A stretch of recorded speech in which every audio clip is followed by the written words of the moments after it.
খালেদা জিয়ার মৃত্যুর পর খালেদা জিয়ার লাশ হিমাগারে রেখে বিএনপি তাদের পরীক্ষিত নেতা নেত্রীদের বহিষ্কার করে এই ঘটনা ঘটিয়েছে।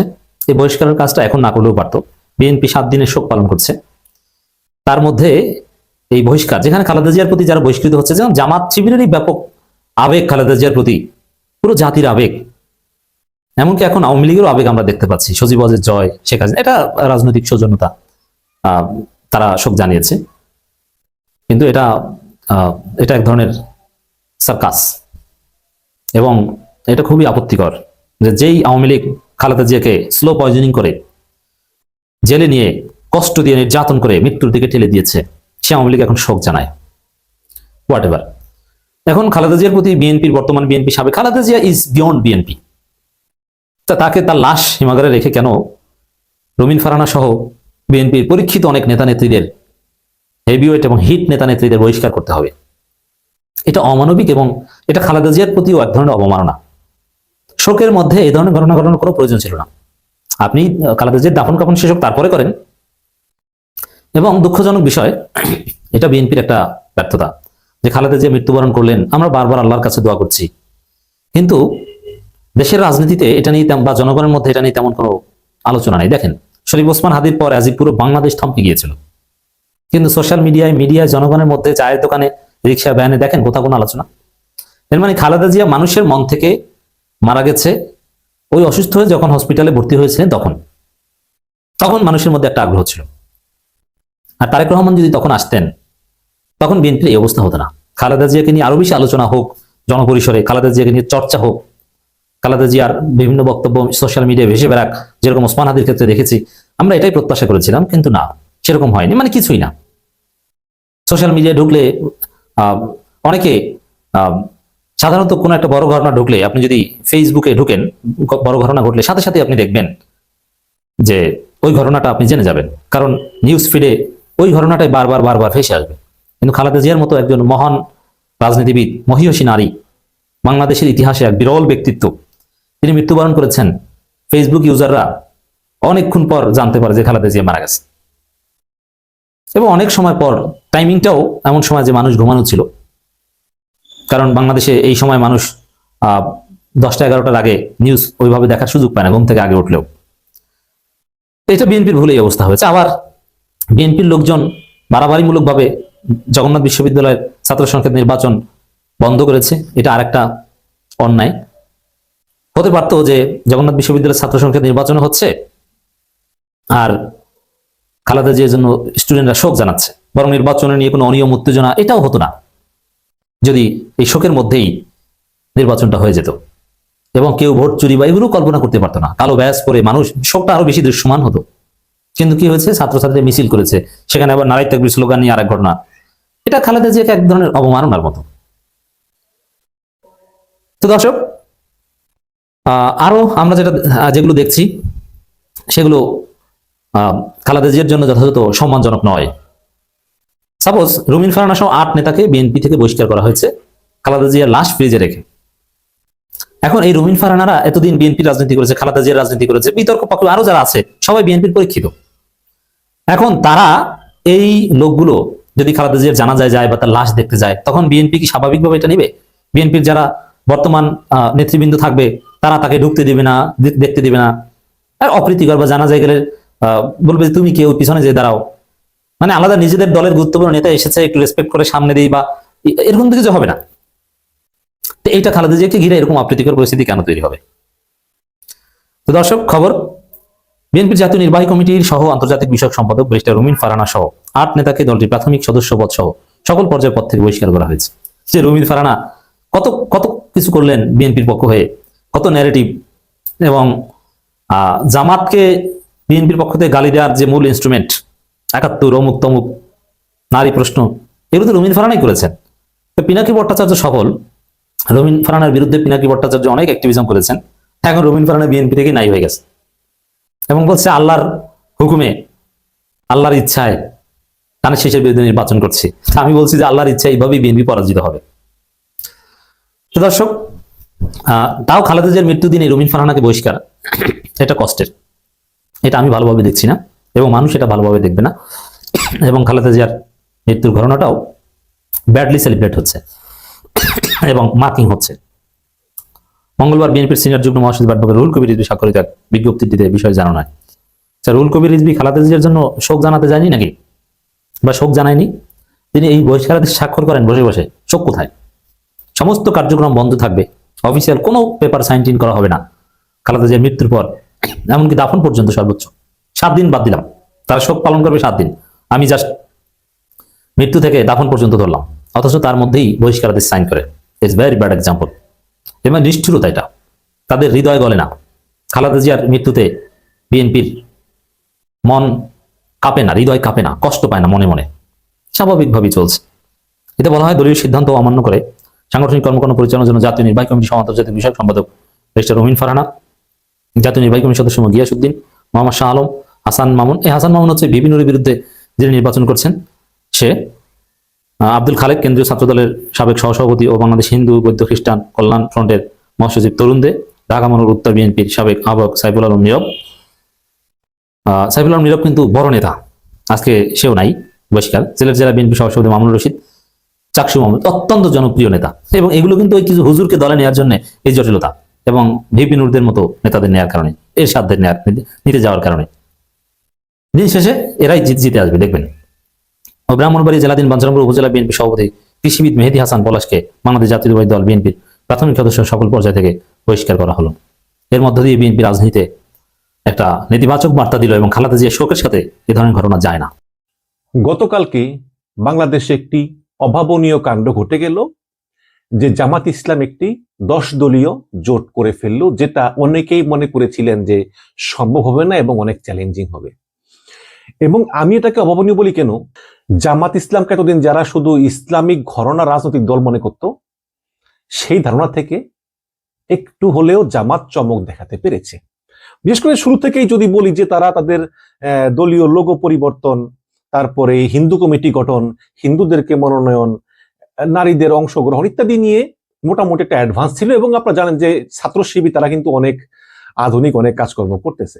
এখন বিএনপির একটা ইচ্ছা ছিল যে তারা এনসিপি কে নিবে, যেহেতু বিএনপি বড় দল এবং বিএনপির ভিতরে প্রচুর যোগ্য ক্যান্ডিডেট, জনপ্রিয় ক্যান্ডিডেট, পাশাপাশি শরিক দলও আছে, কাজেই বিএনপির পক্ষে সম্ভব ছিল না এনসিপি কে তেমন বেশি আসন ছাড় দেওয়া, এটা বাস্তবতা আর কি।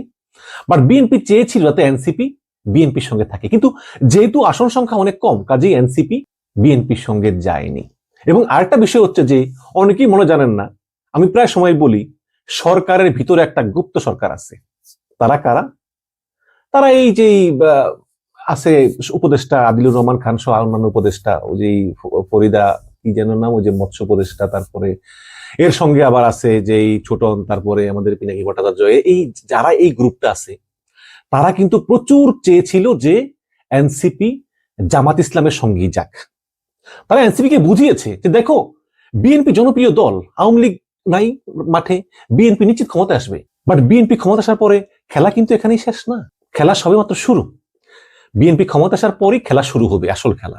যে বাংলাদেশের যে পরিস্থিতি, শেখ হাসিনার যে অর্থনৈতিক অবস্থা ধ্বংস করে দিয়ে গেছে, বা আইন শৃঙ্খলতা নিয়ে বিএনপির আসলে সফল হওয়ার সুযোগ কম। কারণ অর্থনীতি নষ্ট হতেও যেমন সময় লাগে, অর্থনীতি রিকভারি করতে আরো বেশি সময় লাগে। 5 বছর হিসেবে খুব কম সময়। কাজে বিএনপির এইসব ছোটখাটো ব্যর্থতাগুলো বা বড় ব্যর্থতাগুলোকে পুঁজি করে আমরা এই জামাত ইসলামের সঙ্গে একটা আন্দোলন গড়ে তুললে এর পরবর্তী নির্বাচনে আমরা এর সুফল পাবো। রাজনীতি হচ্ছে একটা লং টার্ম গেম, সুতরাং এই লং টার্ম গেমে একটা দীর্ঘস্থায়ী খেলায় আমরা সফলতা অর্জন করব। ঠিক আছে, হয়তো বা পরামর্শটা ঠিকই আছে। তো এসব ভেবে এনসিপি দেখলো যে যদি বিএনপির সঙ্গে যাই বিদ্রোহী প্রার্থী থাকবে, আর নানান ঝামেলা থাকবে, আসন মাত্র অল্প কয়টা, আর জামাতের সঙ্গে গেলে কোনো মানে বিদ্রোহী প্রার্থী নাই। অলরেডি জামাত বলে দিয়েছে যে ৩৫টা আসনে প্রত্যেক জামাতের যে প্রার্থী ছিল, যারা এতদিন যারা আসলে প্রচারণা চালিয়েছে, তাদেরকে বলেছে সরে যেতে। তারা বিনা বাক্যে একদম দলীয় সিদ্ধান্ত মেনে তারা সরে গিয়েছেন।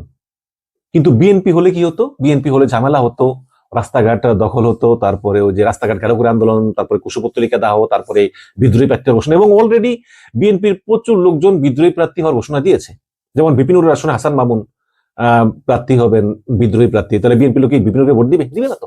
তো এরকম ঝামেলা সব মিলিয়ে আসলে এনসিপির এই জামাত ইসলামের সঙ্গে যাওয়ার যে ডিসিশনটা, এটার খারাপ দিকগুলো আমি আলোচনা করবো, বাট ভালো দিকগুলো আলোচনা করে নিই। এটা ভালো হয়েছে। এবং শুধু কি তাই, এই যে যদিও এটাকে নির্বাচনী জোট বলা হয়, নাইদ বলেছে গতকালকে সাংবাদিকদের প্রশ্নে যে এটা আসলে কোনো আদর্শগত মিল নেই, এটা শুধু একটি নির্বাচনী জোট, আমরা একটা নির্বাচনী সুবিধা পাওয়ার জন্যই এই জোটটা করেছি। আমাদের আদর্শ ভিন্ন, তাদের আদর্শ ভিন্ন। কিন্তু আমি মনে করি যে বাস্তবে আসলে এটা শুধু নির্বাচনী জোট না, এটা আসলে আদর্শিক জোট। কারণ এই নির্বাচনের পরেও যেটা জামাত বলেছে যে স্থানীয় সরকার নির্বাচনগুলো, তারপরে বিএনপি সরকারের বিরুদ্ধে নানা আন্দোলন সংগ্রাম, এই সবেও কিন্তু এই জোটগুলো একসঙ্গে করবে। এবং পাশাপাশি বিএনপি ক্ষমতায় আসলে বিএনপির উপর প্রচুর চাপ থাকবে ইসলামিক উগ্রপন্থাকে দমন করা। যদিও অনেকে বলবেন যে ইসলামিক উগ্রপন্থা নাই, এটা শেখ হাসিনার আমার নাটক হতে পারে, আমি জানি না, কিন্তু এটা চাপ থাকবে। এবং যদি এই সমস্ত চাপগুলো বিএনপির উপরে আসে এবং যদি আসলেই কোনো ইসলামিক উগ্রপন্থা সত্যি থেকে থাকে, তখন তো সরকারে থাকলে বিএনপিকে দমন করতেই হবে। তখন আবার ইসলামিক দলগুলো আবার এইভাবে সেন্টিমেন্ট গ্রো করবে যে দেখো আওয়ামী লীগের মতো বিএনপিও আলেমদের উপর দমন করা শুরু করেছে। যদিও শেখ হাসিনার সময়ে এই জঙ্গি দমনটা এটা ওই 10% ছিল আসল, বাকি 90% ছিল ফেক। এই 90% এই নিরীহ আলেমদেরকে ধরে শাস্তি দিত। তো এরকম বিভিন্ন ভাবে সেন্টিমেন্ট গ্রো করে সরকারের বিরুদ্ধে এই এনসিপি জামাতেরা আসলে ক্ষমতা গেইন করার চেষ্টা করবে। বিএনপি সরকারের অর্থনৈতিক ব্যর্থতা, তারপরে আইন শৃঙ্খলা ব্যর্থতা, এইসব কিছুকে পুঁজি করে একটা লং টার্ম একটা জোট, যদিও এটাকে বলা হয় যে শুধু নির্বাচনী জোট, বাট বিএনপির ব্যর্থতা আছে। সেটা হচ্ছে যে বিএনপি আসলে ওই জুলাইকে ধারণ করে না এমন একটা কথা প্রচলিত আছে, এবং বিএনপি কাজে কর্মে সেটা দেখিয়েছে। বিশেষ করে আপনারা দেখেছেন যে ওসমান হাদির মৃত্যুর পরে সেই ওসমান হাদিকে নিয়ে বিএনপির লোকেরা ফেসবুকে সোশ্যাল মিডিয়াতে চরম ব্যঙ্গ বিদ্রুপ করেছে। নীলুফার মনি ও যে বিএনপি টকশো করে তিনি ব্যঙ্গ বিদ্রুপ করেছেন, অনেকে এরকম করেছে। তো এই সমস্ত বিভিন্ন বিষয় আসলে অনেকে মনে করতেছেন যে বিএনপি জুলাইকে ধারণ করেন এবং বিএনপি ক্ষমতায় গেলে তারা এই জুলাই সনদ মত কিছুই বাস্তবায়ন করবে না, তারা শুধু ক্ষমতা চায়, ওই আওয়ামী লীগের মতোই হবে এরকম। তো এই সব মিলিয়ে আসলে এই জোটটা করেছে, এবং এই জোটটা করে সবচেয়ে ভালো হয়েছে কি জানেন, আমি তো বিএনপি করি না, জামাতও করি না, বাট আমার মনে হয় যে বিএনপি শক্তিশালী দল এবং তাদের সঙ্গে লড়ার জন্য একটা শক্তিশালী জোট দরকার, যারা সমান সমান লড়াই করতে পারে। আর তা না হলে শেখ হাসিনার মতো ওই যে আমি দামি এসব নির্বাচন হবে, কাজে এটা যাতে না হয়, কাজেই জামাত একটি শক্তিশালী অবস্থান থাকা দরকার। এবং আমি গত 1 মাস বাংলাদেশে ছিলাম, আমি কারোর সঙ্গে দেখাও করি নাই, কথাও বলি নাই, কিন্তু আমি সাধারণ মানুষের সঙ্গে মিশেছি, কথা বলেছি। সাধারণ মানুষের সঙ্গে কথা বলে যা বুঝলাম বা যা দেখলাম, বাংলাদেশ সব জায়গায় কিন্তু বিএনপির ভিজিবিলিটি বেশি।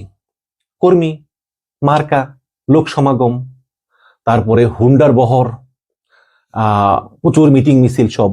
জামাতেরটা একটু স্লো, মার্কাও কম, মানুষও কম, কাজ করতেছে। বাট আমি অনেকের সঙ্গে কথা বললাম, তারা আমাকে বললো যে দেখেন বিএনপির ভিজিবিলিটি বেশি, দেখা যায় দৃশ্যমান, কিন্তু গোপনে গোপনে কিন্তু জামাতের কার্যক্রম কিন্তু এর চেয়ে বেশিভাবে চলতেছে অনেক আগেই। সুতরাং জামাত নির্বাচনের দিন চমক দেখালেও দেখাতে পারে, এটা আমার কাছে মনে হলো। আমি সাধারণ মানুষের সঙ্গে কথা বলেছি, আমি বাংলাদেশে গিয়েছি মূলত মার সঙ্গে দেখা করার জন্য, বাট চিন্তা করলাম যে ফাঁকে ফাঁকে এই যে রাজনীতিবিদ, আমলা, তারপরে উপদেষ্টা দেখা করে লাভ কি, আমার তো লাভ নেই, আমি তার কাছে কোনো সুবিধা নেবো না। কারণ হচ্ছে সাধারণ মানুষ কি চায় এটা আমি বোঝার চেষ্টা করেছি, এবং যা আমি বুঝেছি যে আমার কাছে এখনো মনে হয় যে হয়তো বা বিএনপি জিতবে, বাট অনেক কষ্ট হবে, হাড্ডাহাড্ডি লড়াই হবে, এমনকি ফলাফল ঘুরেও যেতে পারে, নির্বাচন আর 1.5 মাস বাকি আছে। যাই হোক, তো আমি মনে করি যে জামায়াত এনসিপি জোট হয়ে ভালোই হয়েছে, এবং এটা জামাতের জন্য কিন্তু খুব ভালো হয়েছে। কারণ জামাত দেখাতে পেরেছে যে দেখো এনসিপির মতো দল যারা জুলাই বিপ্লবের সামনের সারি থেকে নেতৃত্ব দিয়েছে, তারা এখন আমাদের সঙ্গে আছে, এবং এনসিপি বলতে পারবে যে বীর মুক্তিযোদ্ধা কর্নেল ওলি তিনিও আমাদের সঙ্গে আছেন। সুতরাং আমাদের এটাকে যারা শুধুমাত্র ইসলামিক জোট বলে দেখো, তারা কিন্তু এটা ভুল করবে। আমাদের একটা বৃহত্তর জোট, একটা সম্মিলিত শক্তি, এখানে সকল মতের সকল ধরনের মানুষের সহাবস্থানের ভিতরে আমাদের এই জোটটা গড়ে উঠেছে, এবং এই জোটটা ভবিষ্যতে ভালো করবে বলে আমার বিশ্বাস। যে ক্ষতিটা হলো এনসিপি, সে কথায় আসি। এনসিপির কিছু নেতা পদত্যাগ করেছে, কিছু নেত্রী পদত্যাগ করেছে। হাসনাত বলতো যে ভারতের 7 সিস্টার খেয়ে দেবো কথায় কথায়, এখন হাসনাতের 7 সিস্টাররা দল ছেড়ে চলে গিয়েছে। এখন এই যে যারা, তারপরে তাসনুবা সহ আরো যেসব মেয়েগুলো বা কিছু পুরুষ আছে দল ছেড়ে চলে গেল, সেখানে এনসিপির সামান্য একটু ক্ষতি হলে হয়েছে, যদিও এনসিপি সেই ক্ষতিটা দ্রুত রিকভার করতে পারবে। গতকালকে একটা ভিডিওতে বলেছিলাম যে কোনো ব্যক্তি কোনো দলের জন্য অপরিহার্য না, সেই ব্যক্তি যত যোগ্য হোক না কেন, এই ক্ষতিটা এনসিপি পুষিয়ে নিতে পারবে। রাজনীতি বড় নির্মম দর্শক। আজকে যাদের সঙ্গে যাদের কথা বলা, পলিসি গঠন করা, আন্দোলনের সংগ্রামে থাকা, সামান্যতম স্বার্থে আঘাত লাগলে তারা আবার বিচ্ছিন্ন হয়ে যায়। এই তাসনিম জারাকে এনসিপি কি মূল্যায়ন করেছে, যার জুলাইতে বিন্দুমাত্র অবদান নাই, সেই অবদানগুলো সব অস্বীকার করে সে দলকে ফেলে দিয়ে চলে গিয়েছে, নাহিদকে ফেলে দিয়ে চলে গিয়েছে। আজকে ওসমান হাদির মৃত্যুর পর এনসিপির চিন্তা ভাবনা চেঞ্জ হয়ে গিয়েছে। ওসমান হাদির মতো এনসিপি নেতাদেরকেও কিন্তু কিল্লারা টার্গেট করেছে, তাদেরও জীবনের ঝুঁকি। হাসনাত তো প্রতিদিনই মনে হয় তার মৃত্যুর ভয় থাকে যে আজকেই বোধহয় আমার জীবনের শেষ দিন, কিন্তু তাসনিম জারার তো সেই ভয় নাই। তিনি মেয়ে মানুষ, হয়তো বা তিনি এই জন্য নিজেকে সেফ মনে করেন এবং তিনি পদত্যাগ করেছেন, ভালো কথা। বাট তার স্বামী খালেদ সাইফুল্লাহ কিন্তু পদত্যাগ করেনি। আমি জানি না কেন আসলে পদত্যাগ করলো না বা কি বা বিষয়। কিন্তু দর্শক, একটা কথা বলি কি, যে বাংলাদেশের রাজনীতিতে একা পথ চলা তো সহজ না। আমাদের রাজনীতি ইংল্যান্ডের রাজনীতি না। বাংলাদেশের নির্বাচনগুলো হয় একটা পেশি শক্তি সঙ্গে আরেকটা পেশি শক্তির লড়াই। তারা এই দুইটা পেশি শক্তি, যেমন আগে ছিল আওয়ামী লীগ বিএনপি, এখন বিএনপি জামাত, এই দুইটা পেশি শক্তি তারা তাদের টাকা পয়সা ঢেলে, তাদের অর্থনৈতিক অবস্থাকে ব্যবহার করে এবং প্রশাসনিক যন্ত্রকে ব্যবহার করে তারা রাজনীতিকে নিয়ন্ত্রণ করার চেষ্টা করে। যে বেশি নিয়ন্ত্রণ করার চেষ্টা করে, জনগণ তাকেই ভোট দিতে বাধ্য হয়। আপনি ভোটের দিন দেখবেন যে রিক্সা ভরে ভরে টাকা পয়সাতে তাদের দলীয় লোকজনকে নিয়ে যায় ভোট দেওয়ার জন্য।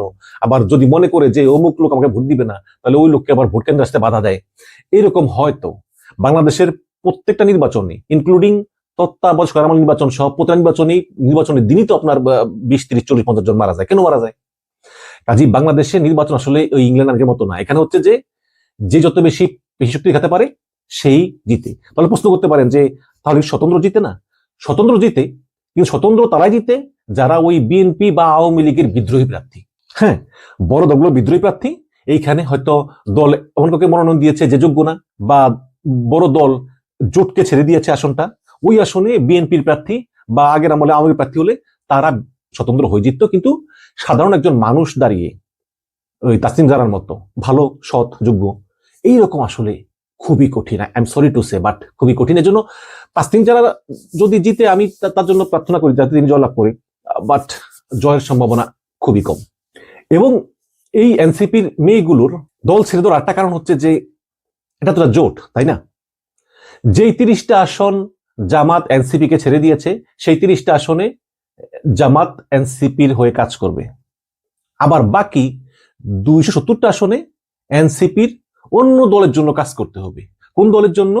জামাত ইসলাম, ইসলামী আন্দোলন, খেলাফতে মজলিস, বাংলাদেশের খেলাফতে মজলিস, নিজাম ইসলাম সহ ইত্যাদি বিভিন্ন দলের জন্য এই এনসিপির কাজ করতে হবে।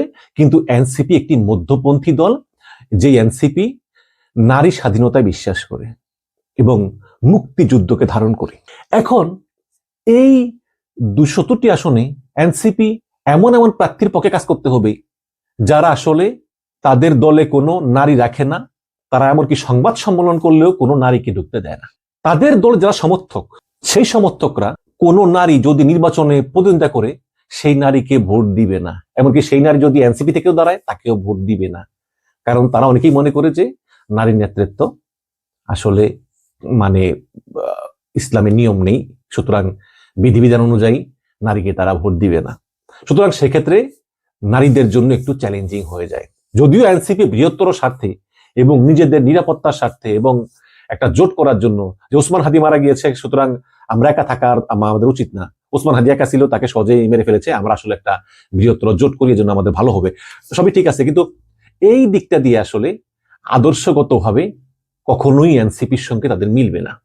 বাট স্যাক্রিফাইস করতে হবে, ছাড় দিতে হবে।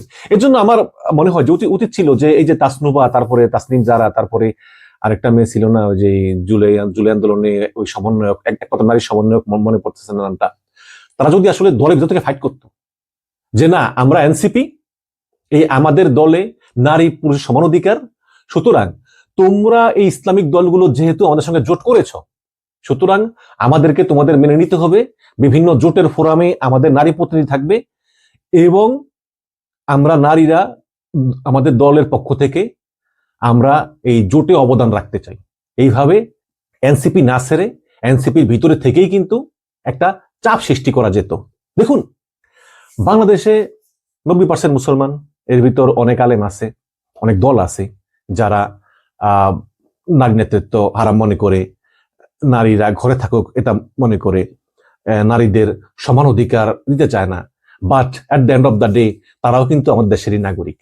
তাদের সঙ্গে কথা বলে, একসঙ্গে মিশে চলে, তাদেরকে পরিবর্তন করা, তাদের দৃষ্টিভঙ্গির পরিবর্তন করাই কিন্তু উত্তম কাজ। বাট তার চেয়ে তাদেরকে এক সাইডে ফেলে দিয়ে যে এদের সঙ্গে থাকবো না বলে চলে যাওয়া, এটা কিন্তু কোনো কাজের কথা নয়, এবং অন্তত ডক্টর তাসনিম জারার কাছ থেকে আমি এটা আশা করিনি। তো এই হচ্ছে কি আর কি অবস্থা এখন। এনসিপির জন্য এটা ভালো হয়েছে, মন্দের ভালো হয়েছে। বিএনপির সঙ্গে যাওয়ার চাইতে জামাতের সঙ্গে যাওয়া অনেক ভালো হয়েছে, এবং ভবিষ্যতে তারা খুব ভালো করে আমার বিশ্বাস। তবে প্রগতিশীল অংশটা এবং নারীরা, বিশেষ করে এই জুলাই আন্দোলনে কিন্তু নারীদের একটা বিশাল অবদান ছিল, এবং এই জুলাই আন্দোলনে নারীরা রাস্তা না নামলে কিন্তু এই আন্দোলনের সফলতা পাওয়া সহজ ছিল না। সুতরাং এই নারীদেরকে আসলে এনসিপি আস্তে আস্তে হারিয়ে ফেলবে, এবং এনসিপির ভিতরে যেই যে ডানপন্থী গ্রুপটা আছে, বিশেষ করে আক্তার, হাসনাত, সার্জিস, এরা খুব ভালো করবে, এবং এইরকম মনোভাব সম্পন্ন লোকগুলো আসলে এনসিপি তেও বেশি থাকবে, এবং যে প্রগতিশীল অংশটা আছে তারা আস্তে আস্তে এনসিপি থেকে সরে যাবে। বাট অবশ্যই প্রত্যেকটা অ্যাকশনের একটা রিয়াকশন থাকে, সুতরাং কিছু অর্জন করতে গেলে আবার কিছু বিসর্জন দিতে হয়। এনসিপির জন্য ভালো খারাপ দুটোই হয়েছে, বাট ভালোর পাল্লাটাই অনেক ভারী বলে আমি মনে করি। দর্শক, আপনাদের মতামত চাই, কমেন্টে জানাবেন। ধন্যবাদ।